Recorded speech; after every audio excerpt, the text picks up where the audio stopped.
Good afternoon, friends, ladies and gentlemen. I am privileged to be given this opportunity to speak at this historical event and this historical Hong Lim Park. I want to thank the organizers for working so hard in order to make this event happen. And I want to thank Mr. Tan Kong Fang for putting together a very important publication called We Remember 2nd February 1963. It is available at the back of the field. And I also want to thank the contributors to this impressive publication for putting their thoughts down for posterity. Lastly, I want to thank the survivors of Operation Cold Store and the survivors of subsequent operations who are here today. Thank you very much.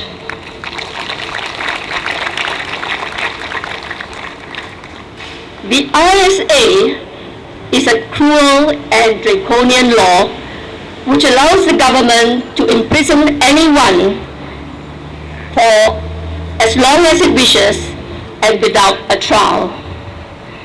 The late Dr. Lim Hock Siew had this to say about detention without trial. He said, "Detention without trial is not a peaceful action. It is an act of violence. They come to see you not in the daylight with an invitation card. They come in the morning, 4 a.m. That is a time when decent people sleep and when political terrorists and tyrants strike. And when you are detained, you are subjected to all kinds of mental and even physical torture." The result of Operation Cold Store was to instill great fear in Singaporeans. Wave after wave of arrests throughout the 60s, 70s, 80s, and even the turn of this century silenced the population and enabled the government to enact oppressive laws and policies that curtailed our fundamental rights and liberties. Instead of a government that listens to the people, we have a government that does what it wants to do.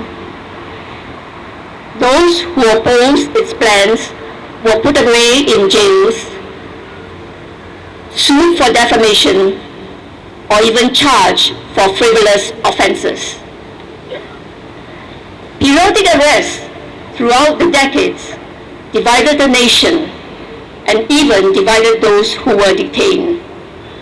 Detainees kept to themselves after their release. Few would speak about their traumatic experiences, not even to their children and grandchildren. The fear that telling their stories would expose them to rearrest and bring shame and discrimination was real. To be critical of the government and to be involved in politics became synonymous to inviting trouble. How often do we hear parents telling their children to stay away from politics? And that was how Singaporeans became depoliticized. When I was in prison in 1987, my only knowledge of the RSA dated back to the arrest of the so-called Euro-communists in 1977. In that year, my employer G. Raman and several of his friends in the legal profession were arrested.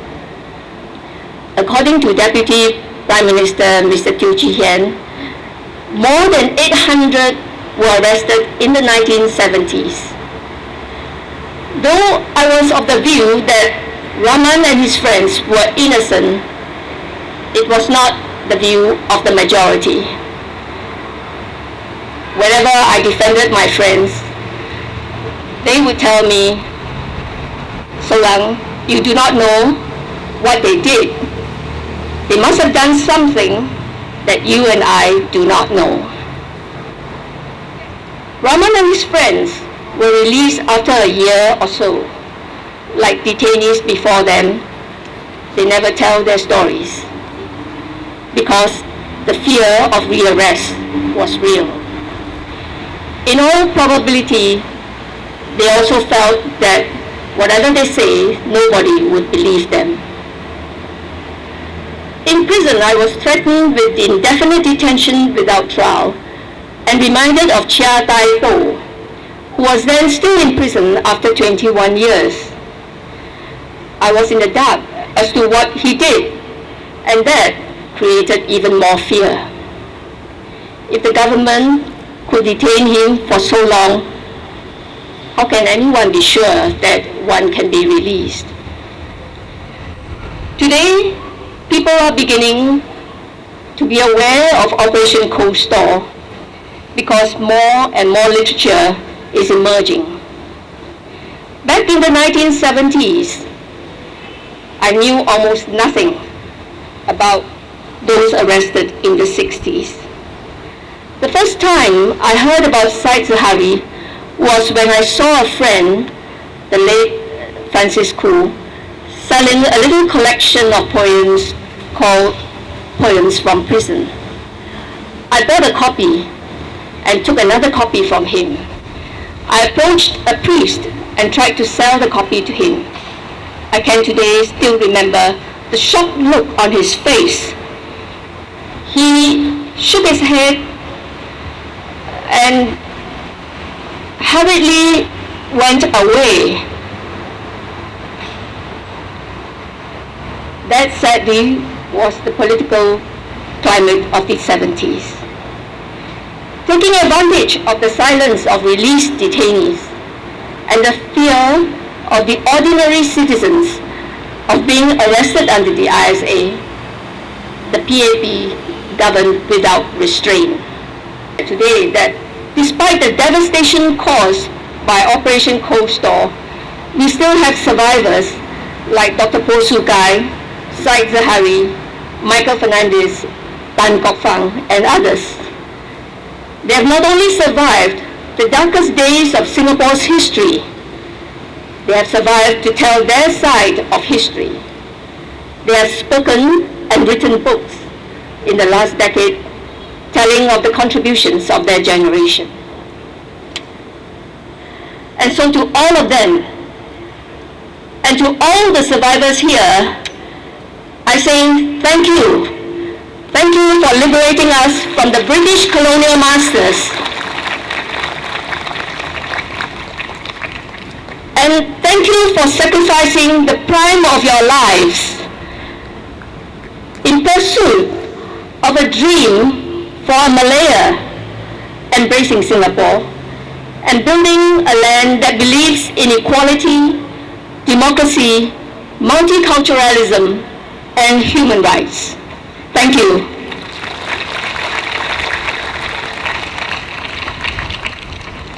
Although that dream for a united Malaya was interrupted by Operation Cold Store and wave after wave of arrests under the ISA, I am confident that the decades of silence is over.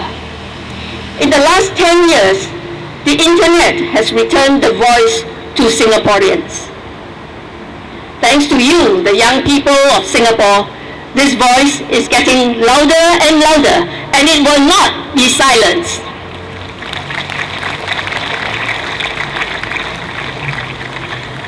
Today, there are about 19 people in prison under the ISA, some of them for more than 10 years.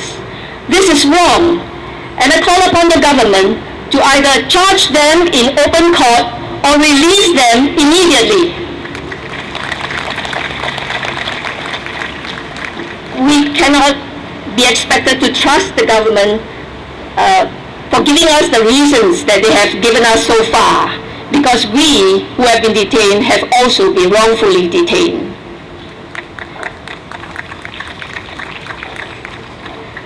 The abolition of the ISA is long overdue. Malaysia has abolished this law, and I cannot believe that Singapore, which possesses the most sophisticated weapons and spyware in Asia, cannot do without this law.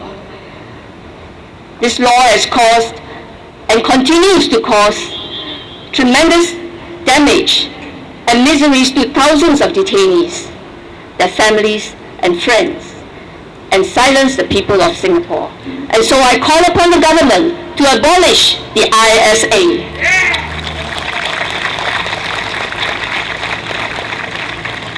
It is my hope that all those who have been imprisoned under the ISA will one day receive a public apology from the government of Singapore.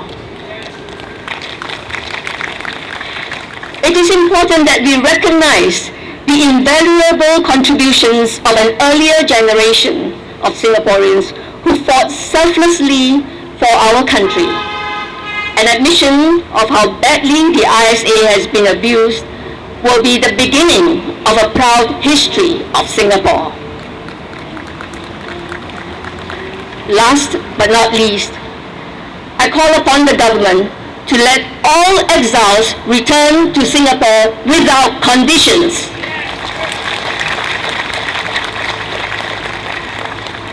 They have sacrificed their youth, and they have every right to return home to the embrace of their families.